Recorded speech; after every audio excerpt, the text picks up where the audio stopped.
हमारी मुख्य मांगे सिर्फ एक पहली वेतन की, दूसरी पूरी खाद क्रिप्को और इनको 100% समितियों को देंगे, क्योंकि हमने क्रिप्को और इनको को सींचा है, खून पसीने की कमाई हमारी है उसमें। आज ये इफ्को और क्रिप्को वाले कहते हैं कि हमने तो प्राइवेट इधर पैदा कर ली। इफ्को और क्रिप्को को पैदा हमने किया। तीसरा, ब्याज की समस्या। इन तीन बातों पर अगर जयपुर से कोई आदेश हो जाए तो इससे ज्यादा हमें कुछ नहीं चाहिए। जब समिति 10 गांवों की है, उस व्यवस्थापक को वेतन ही नहीं मिल रहा, तो उस समिति को 3 गांवों की करके अब क्या साबित करना चाहते? जो समिति आज 3 करोड़ की है, उसके व्यवस्थापक का वेतन नहीं मिल रहा समय पर, और जब समिति 1-1 करोड़ की 3 बन जाएगी तो 3 व्यवस्थापकों को वेतन कहां से? इस संबंध में भी हम आपसे निवेदन करते हैं कि आप रजिस्ट्रार साहब से मुलाकात कर हमारी बात पहुंचाएं।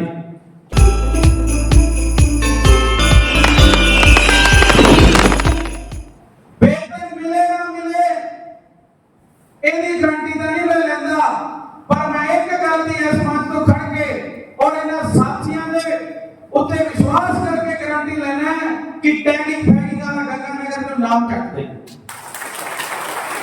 ज्यादा सानू खाद मिलूगी तो बिना टैगिंग दे मिलूगी, ते नहीं पैसे लेंदे नहीं खाद की मर्जी दे जिथे मर्जी बेच, क्योंकि असं तो मरे पे हैं, वेंटिलेटर पे हैं, कदे साफ आउंदा कदे नहीं आउंदा, कदे कोई मेरा जी कदे हनुमान जी वो वेंटिलेटर का स्विच छड़ देते हैं तो 4 दिन सौखा साफ होने लगता भी पुठे साफ मुड़े होंगे, फिर पता नहीं एक रात जी आती है, राते रात उस फिर चक देते। असि थोनों एक विश्वास दिवाने हैं मेरा जी कि आओ जयपुर में किसी बड़े कार्यक्रम की तैयारी करो, हमारे ऊपर ठप्पा किसका, हमारे पास झंडा किसका, हमारा बैनर किस कलर का, इससे कोई फर्क नहीं पड़ेगा। कोई भी तैयारी करे हम जयपुर पहुंच जाएंगे, और कितनी संख्या में जहां बैठे हैं ये संख्या भी इससे दुगनी होगी। पर फिर हम एक दिन के लिए जयपुर नहीं आएंगे, जहां घंटे के लिए जयपुर नहीं आएंगे। अगर इस बार जयपुर जाएंगे तो ट्रैक्टर ट्रालियां ते राशन का सामान ना लेके जाओगे। तो काम तो कोई है नहीं, लेकिन राजस्थान की सरकार और कोऑपरेटिव डिपार्टमेंट को बता देंगे कि अब गंगानगर वाले आए हैं तो हम जीत के जाएंगे, लॉलीपॉप और आश्वासन लेकर गंगानगर वापिस नहीं जाएंगे। रही बात ये ईआरपी ईपैक्स, ये कंप्यूटराइजेशन जो चल रहा है, इस पर मैं पिछले 7-8 महीनों से लगातार मंथन कर रहा हूं, लग रहा हूं। मेरी डीडीएम नवाड, एमडी, डीआर सबसे बात हुई, मैं भाई रवि, जसविंदर जी, यादव जी, सुखदीप असि पैक्स बैंक भी गए, ਉੱਥੇ भी चर्चा की थी, ओसमन कंपनी वाले नाल भी बैठ के मीटिंग की थी कि जिस तरीके तुम सिस्टम चलाना चाहते हो इस तरीके चलना नहीं। ठीक है, असि बदलाव चाहते हैं, ठीक है, असि चाहते हैं भी ये सारी दुनिया डिजिटल हो रही है तो साडी पैक्स क्यों नहीं, असि पीछे नहीं रहना चाहते, लेकिन ਉਹਨੂੰ डिजिटल करने का तरीका ਤੁਹਾਨੂੰ ਬਦਲਣਾ ਪਊ। ਇਹ ਨਹੀਂ ਵੀ ਤੁਸੀਂ ਏਸੀ ਦਫ਼ਤਰਾਂ 'ਚ ਬਹਿ ਕੇ ਫਰਮਾਨ ਜਾਰੀ ਕਰਤਾ ਕਿ ਤੜਕੇ ਨੂੰ 15 ਸੁਸਾਇਟੀਆਂ ਸਾਨੂੰ ਈਪੈਕਸ ਚਾਹੀਦੀਆਂ, ਤੇ ਕੋਈ ਕੰਪਿਊਟਰ ਆਪਰੇਟਰ ਸਾਡੇ ਕੋਲੇ ਆਇਆ ਵੀ ਸਾਨੂੰ 5000 ਦੇ ਦਿਓ, ਸਾਨੂੰ 7000 ਦੇ ਦਿਓ, ਅਸੀਂ ਕਰ ਦਿਆਂਗੇ। और मैं ਗੱਲ दावे ਨਾਲ ਕਹਿ ਸਕਦਾ है, पिछले 1 साल तो ਜਦੋਂ ਦੀ ਦਾਸ ਨੇ ਸੇਵਾ ਸੰਭਾਲੀ ਹੈ, ਇੱਕ ਵੀ ਸਾਥੀ ਕਹਿੰਦੇ ਵੀ ਕੰਪਿਊਟਰਾਈਜੇਸ਼ਨ ਦੇ ਨਾਮ ਤੇ ਕੋਈ ਆਪਰੇਟਰ ਸਾਡੇ ਤੋਂ 1 ਰੁਪਿਆ ਵੀ ਲੈ ਕੇ ਗਿਆ। ਹੈਡ ਆਫਿਸ ਦੇ ਹਾਲ 'ਚ ਬਿਠਾ ਕੇ ਐਮਡੀ ਸਾਹਿਬ ਦੇ ਸਾਹਮਣੇ, और सारे साथी उस मीटिंग का हिस्सा सी, एमडी साहब को कहता सी ਤੁਹਾਡੀ ਛੱਤ ਦੇ ਉੱਪਰ ਬੈਠਿਆ ਕੋਈ ਬੰਦਾ ਅੱਜ ਤੋਂ ਬਾਅਦ ਰੁਪਿਆ ਲੈਂਦਾ और साढ़े साथियों को फोन करता 1 रुपया 2 रुपए एंट्री की सेटिंग करता, फड़िया गया तुसी तो पता नहीं साढ़े ते एफआईआर कटोगे ना कटो, वो थोड़ा जरा साथी हो जरूर कटा के आओ, क्योंकि ਅਸੀਂ ਅੱਗੇ ਪਏ ਆ। ਸਾਨੂੰ 2 ਸਾਲ ਹੋ ਗਏ वेतन नहीं मिले। ਉਹਦਾ ਕਾਰਨ ਇਹ ਨਹੀਂ ਕਿ ਅਸੀਂ ਕੰਮ ਨਹੀਂ ਕਰਦੇ। ਮੈਂ ਕਹਿੰਦਾ ਪੁਰਾਣੇ ਸਾਥੀ ਬੈਠੇ, ਮੈਂ ਤਾਂ ਫੇਰ ਨਵਾਂ जसवंत जी बैठे हैं, सारंग साहब बैठे हैं लालगढ़ तो, ये दस देंगे कि जिन्ना काम हुण आपां करते हैं इन्ना थोड़ा 20 साल हो गए लोग नहीं करते, लोग कदे करे हुण तक सानू ये महसूस होता है भी सवेरे 10 बजे नहा धो के पेंट बाबू बन के दफ्तर जाना है और शाम को आउंदा पता नहीं सानू 7 बजे के 8 बजे, और बच्चे भी छुट्टियां देखते कहते 4 दिन जाके होना है तो ਅਸੀਂ ਕਹਿੰਦੇ ਆ ਜੂਨ ਦੇ ਮਹੀਨੇ ਸਾਡੇ ਕੰਮ ਬਹੁਤ ਹੈ, ਸਾਨੂੰ ਵਸੂਲੀ ਕਰਨੀ ਹੈ, ਸਾਨੂੰ ਖਾਦ ਵੰਡਣੀ ਹੈ, ਸਾਨੂੰ ਇੱਕ ਨਵਾਂ ਪੰਗਾ ਚੱਲ ਪਿਆ ਕੀ ਟੈਕਸ ਕਰਾਉਣੀ। और ਜਦੋਂ ਸਾਰਾ ਕੁਝ ਨਿਬੜ ਜਾਂਦਾ ਤੇ ਬੱਚਿਆਂ ਨੂੰ ਨਹੀਂ ਵੀ ਲੈ ਕੇ ਜਾਂਦੇ ਉਹ ਰੁੱਸਦੇ ਆ, ਕੋਈ ਗੱਲ ਨਹੀਂ। ਉਹ ਜਦੋਂ 1 ਜੁਲਾਈ ਨੂੰ ਕੋਈ ਪੁੱਛਦਾ ਹੈ ਨਾ ਥੋੜਾ ਮਹੀਨਾ ਪੂਰਾ ਹੋ ਗਿਆ, ਕੋਈ ਰੁਪਿਆ ਲੈ ਕੇ ਘਰੇ ਆਏ ਆ, ਕਹਿੰਦੇ ਰੁਪਿਆ ਤਾਂ ਨਹੀਂ ਸਾਨੂੰ, ਉਹ ਕਹਿੰਦੇ ਫਿਰ ਕੰਮ ਕਰਨ ਵਾਸਤੇ ਕੀਤਾ ਸੀ। और मैंने 12 साल हो गए जिन्ना मैं इस मई जून च काम किया है, ये रवि मेहतर ने दस देंगे और मैनू घरों ये गल कहने लगे भी हुण तुहाडा कोई परमानेंट हो गया क्या।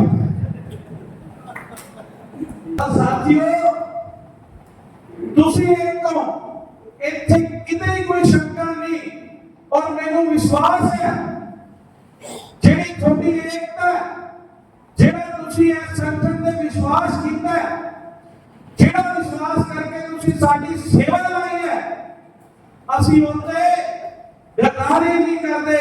ਜਿੱਤੇ ਸਾਨੂੰ ਲੱਗਿਆ ਅਸੀਂ ਖੜੇ ਨਹੀਂ ਉਤਰ ਸਕਦੇ, ਸਾਡੀ ਮਜਬੂਰੀ ਬਣ ਗਈ। ਐਸੇ ਤਰੀਕੇ ਆਪਾਂ ਫੇਰ ਗੰਗੇ ਨਗਰ ਇਕੱਠੇ ਹੋਵਾਂਗੇ, ਤੁਹਾਡੇ ਤੋਂ ਮਾਫੀ ਮੰਗ ਕੇ ਜਾ ਸਕਦੇ ਹਾਂ, ਪਰ ਗਦਾਰੀ ਨਹੀਂ ਕਰਦੇ। ਇੱਕ ਵਿਸ਼ਵਾਸ ਅੱਜ ਤੁਸੀਂ ਇਸ ਮੰਚ ਨੂੰ ਦਬਾਉਣਾ ਵੀ ਜੇ ਜ਼ਰੂਰਤ ਪਈ जुलाई में या अगस्त में महीने जयपुर जाने की ईमानदारी नाल आपने इसको हाजिर नाजर समझ के ईमानदारी नाल दसना है कि तुसी जान को तैयार हो या नहीं।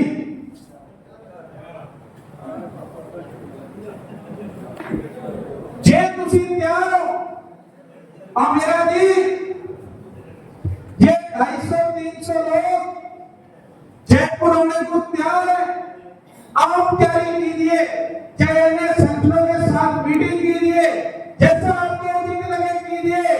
हम आपको वादा करते हैं कि हम जयपुर में आएंगे, लेकिन हम भी एक विश्वास आपसे भी, और जो भी हमारा नेतृत्व करेगा हमारे लिए लड़ेगा, उनसे भी लेना चाहेंगे कि इस बार हम खाली नहीं आएंगे। जहां जीतांगे जहां मरांगे बस नहीं आना।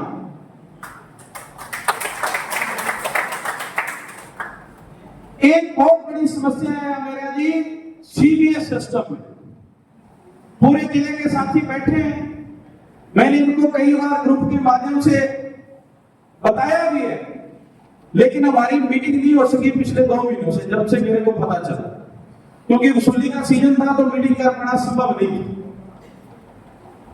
आपको और मैं साथियों को भी बताना चाहूंगा कि जिस समिति का खाता अब भी पार हो जाता है, बैंक उस पर 2% पैनल इंटरेस्ट लगाता है।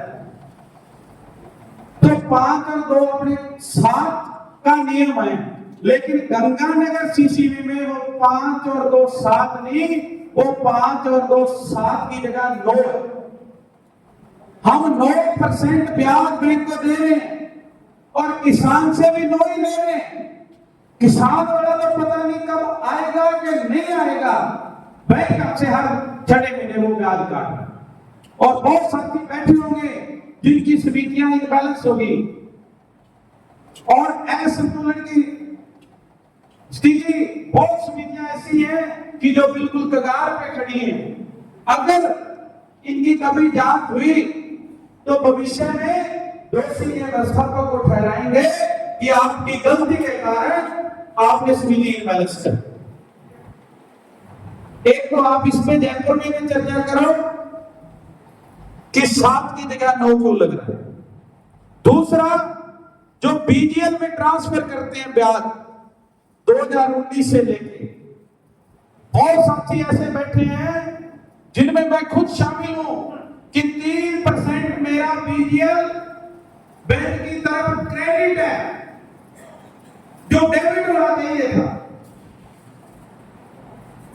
मैंने सरकार से 7 लाख रुपए लेने हैं और बैंक से भी मैंने 7 लाख रुपए लेने हैं। स्थिति तो ये होनी चाहिए थी कि 7 लेने और 7 ही देने। 3% में तो कहीं कोई दिक्कत नहीं थी, लेकिन उल्टा।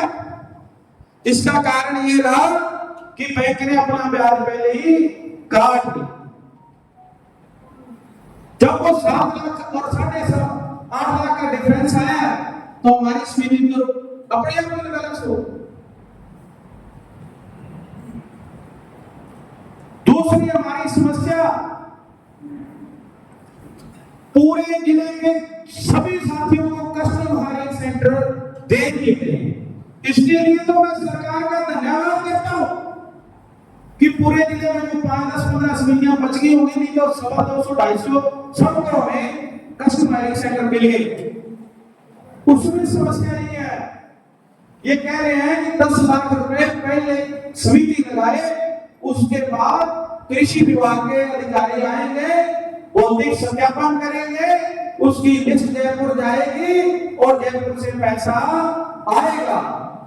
मेरा जी, मेरा पिछले वर्ष अगस्त में कस्टम हायरिंग सेंटर स्वीकृत हुआ था और अक्टूबर में खरीद हुई थी। 7 लाख रुपए एडवांस दिए गए थे, 3 लाख रुपए हमने लगाए, जिसका 1 लाख रुपए आना था उसे 1 वर्ष हो गया। जब सरकार के पास देने को 1 लाख नहीं है, उस टाइम तो एक जिले में 15 या 10 ही पास हुए थे, अब एक जिले में 80-80, 90-90 है, तो 8-8 लाख रुपए सरकार कहां से दे देगी। तो आप मंत्री जी से या रजिस्ट्रार साहब से या कृषि विभाग के अफसरों से मिलकर इस बात में चर्चा करें कि समितियों को मिलने वाला अनुदान पहले उनके बचत खाते में डाला जाए और उसके बाद वो समितियां कृषि यंत्रों की खरीद करें। साथी अनिल बहादुर, उन्होंने रात मेरे को कैलकुलेशन करके भेजा था कि प्रधान जी, अगर 9% में अपने 8 लाख रुपए ले लिया, 1 साल तक भी अनुदान नहीं आया, जब 1 लाख ही नहीं आया तो 8-8 लाख कैसे आ जाएगा। तो हमारे पास बचेगा सिर्फ 7,25,000, जो 75-80 हजार है उसका तो ब्याज बन जाएगा 1 साल का।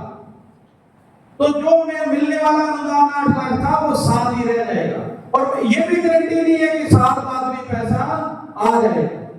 टैगिंग वाली समस्या मैंने आपको भी अवगत करवाया था और उसके लिए मैं आपका धन्यवाद देना चाहूंगा और साथियों को भी बताना चाहूंगा कि जिस दिन मैंने एमडी साहब को लेटर लिखा, उस लेटर की एक कॉपी मैंने अमीरा साहब को भी व्हाट्सएप की थी कि आप जयपुर में बैठे हो, आप भी इस संबंध में मिलो। तो मैं धन्यवाद करूंगा अमीरा जी का कि अगले दिन वे ट्रिपको और इफको के स्टेट मैनेजरों से मिले, टेलीफोन पर मेरी बात भी करवाई और ये भी स्पष्ट कह गए हैं कि जब तक टैगिंग बंद नहीं होगी हम इसको पूरे प्रदेश में आंदोलन को लेके जाएंगे। इसके लिए इनका धन्यवाद। और वहां बड़े अफसरों ने इस बात को माना कि बिल्कुल आपकी बात सही है। उन्होंने भी यही कहा था कि हमारे फील्ड ऑफिसर आपसे मिलेंगे, आपसे बात करेंगे, आपसे मीटिंग करेंगे, जो साथी संतुष्ट होगा उसी को सामान देंगे, किसी को पाबंद नहीं करेंगे कि आपको लेना ही पड़ेगा, और किसी को यह भी नहीं कहेंगे कि आपको आप सामान नहीं ले रहे थे, आपको खाद नहीं मिलेगी। उन्होंने ये स्पष्ट कहा है कि ऐसी कोई शिकायत आए तो आप हमें डायरेक्ट जयपुर मैसेज कर सकते हैं। तो उसके लिए तो मैं भैया जी का धन्यवाद दूंगा कि आपने बड़ी जल्दी हमारी इस बात को सुना। हम वेतन के लिए तो आपको कह रहे हैं साहब कि हमें वेतन मिलना चाहिए, ऐसी व्यवस्था हो, वो कैडर से हो, अनुदान से हो, कैसी हो, हमें नहीं पता, हो आप ज्यादा जानकार हो, तजुर्बेकार हो। एक हमारी मांग है, हम ज्यादा कुछ निधि नहीं मांगते, हम कहते हैं कैसे न कैसे करके इन समितियों को मजबूत करो। समितियां मजबूत होंगी तो अपने आप मजबूत हो जाएंगी। एक बात जयपुर में और करनी पड़ेगी कि जब समिति 10 गांवों की है, उस व्यवस्थापक को वेतन नहीं मिल रहा, तो उस समिति को 3 गांवों की करके आप क्या साबित करना चाहते हैं? आप कह रहे हो कि हम सुविधाएं देंगे, तो बिल्कुल आपका स्वागत है। आप जब उस 10 गांवों में नई समितियां बनाकर इनको गोदाम दे हुए, तो उसके लिए समिति को 3 गोदाम दे दो, उसको खाद दे दो, उसको बीज दे दो, उसको कृषि यंत्र दे दो, उसको अन्य आय के स्रोत दे दो, तो एक व्यवस्थापक भी संभाल लेगा। लेकिन जब जो समिति आज 3 करोड़ की है, उसके व्यवस्थापक का वेतन नहीं मिल रहा समय पर, और जब समिति 1-1 करोड़ की 3 बन जाएगी, तो 3 व्यवस्थापकों को वेतन कहां से? इस संबंध में भी हम आपसे निवेदन करते हैं कि आप रजिस्ट्रार साहब से मुलाकात कर हमारी बात पहुंचाएं। एक हमारा निवेदन और है, मैंने रजिस्ट्रार साहब का लेटर पढ़ा था 2013 का, जिसमें उन्होंने कहा था कि एक कमेटी बनेगी जो असंतुलन की जांच करेगी और उसके कारणों का पता लगाएगी, और जब वो कारण सामने आएंगे, उस रिपोर्ट आने के बाद जो समिति असंतुलन में है और उसका कारण बैंक का ब्याज, तो उस समिति पर उसी दिन से ब्याज जो असंतुलन का पैसा उस पर नहीं लगेगा। मान लो कोई समिति में 50 लाख का भी असंतुलन है या 5 लाख है, तो उस पैसे को अलग हैंड में रख के उसमें ब्याज नहीं लगाया जाएगा। लेकिन हमारे तो यहाँ उस पर तो 9% ब्याज दिया जा रहा है, और कुछ समितियां तो ऐसी पहुंच गई साहब जो 1 करोड़ से ऊपर का बैलेंस हो गया। जो समिति 2019 में 48 लाख बैलेंस में थी, आज वो समिति 2026 में 1 करोड़ 27 लाख बैलेंस में चली। उसमें व्यवस्थापक ने क्या कर दिया ऐसा कि लगभग 70 लाख रुपए का बैलेंस और बढ़ गया। उसका कारण ये ब्याज और उस पैसे को अलग नहीं करना है। उसके लिए हमें कोई भी कहीं भी बुलाए, हम पहुंचे। प्रधान जी, और जो मैं तुम्हारा कहता हूं ना, बीमारी है, ਉਹਦਾ ਇਲਾਜ ਕਦੇ ਜੈਪੁਰੋਂ ਕਰਾਇਆ, ਕਦੇ ਚੰਡੀਗੜ੍ਹੋਂ ਕਰਾਇਆ, ਕਦੇ ਵਧੀਆ ਡਾਕਟਰ ਤੋਂ ਵੀ ਕਰਾ ਲਿਆ, ਤੇ ਪਾਪੀ ਤਾਂ ਕਹਿੰਦਾ ਕਿ ਯਾਰ ਫਲਾਣੇ ਪਿੰਡ ਕੋਈ ਥੋੜਾ ਪਾਉਂਦਾ ਹੈ, ਤੁਸੀਂ ਥੋੜਾ ਹੀ ਪਾ ਕੇ ਵੇਖ ਲਓ ਵੀ ਉੱਥੋਂ ਠੀਕ ਹੋ ਜਾਏ। ਤਾਂ ਸਾਡੀ ਬੇਨਤੀ ਹੈ ਅਮੀਰਾ ਜੀ, ਅਸੀਂ 2012 ਤੋਂ ਬਾਅਦ ਡਾਕਟਰ ਬਹੁਤ ਬਦਲੇ ਹੈ, ਡਾਕਟਰੀ ਇਲਾਜ ਤਾਂ ਨਹੀਂ ਹੋਇਆ, ਹੁਣ ਤੁਸੀਂ ਥੋੜਾ ਹੀ ਪਾ ਕੇ ਵੇਖ ਦਿਓ ਕਿ ਤਾਂ ਸਾਡਾ ਇਲਾਜ ਹੈ। मैं दोबारा फिर धन्यवाद करूंगा साथी सुखदीप सिंह जी, भाई गुरविंदर गिल, भाई नरेंद्र सुखाड़िया सर्कल तो भाई सुनील, बाकी साथी जिन्होंने ने पिछले 4 दिनों तो लगातार इतने व्यवस्था बनाने की सेवा संभाली है। आज आप सारे आए हैं, अपने आउंदियां कुर्सियां लगियां मिलियां, पानी ठंडा मिले, सारी व्यवस्था उन्होंने साथियों ने संभाली है। मैं उन्होंने तय दिल तो पूरे जिले की तरफ तो धन्यवाद करूंगा। और इस साल एक मैसेज डालना है कि असी एक सब के लिए और सब एक के लिए उस फॉर्मूले पर काम कर रहे हैं।